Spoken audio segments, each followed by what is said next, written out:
মায়ের কষ্টের গল্প।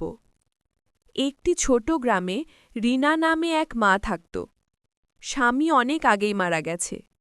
ঘরে একটি মাত্র সন্তান, রাহাত। রিনা সকাল থেকে রাত পর্যন্ত মানুষের ঘরে কাজ করত, যাতে ছেলেটা স্কুলে যেতে পারে। গরমে রোদে পড়ে, বৃষ্টিতে ভিজে, তবু তার মুখে ছিল একটাই হাসি, আমার ছেলে একদিন মানুষ হবে।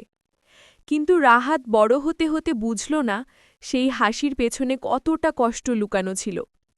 মা নতুন জামা পরত না, যেন ছেলেকে বই কিনে দিতে পারে। মা পেট ভরে খেত না, যেন ছেলেটা ভালো খাবার পায়।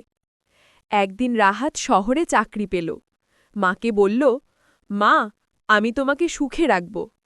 কিন্তু সময়ের সঙ্গে সে ব্যস্ত হয়ে গেল, ফোন, কাজ, বন্ধু।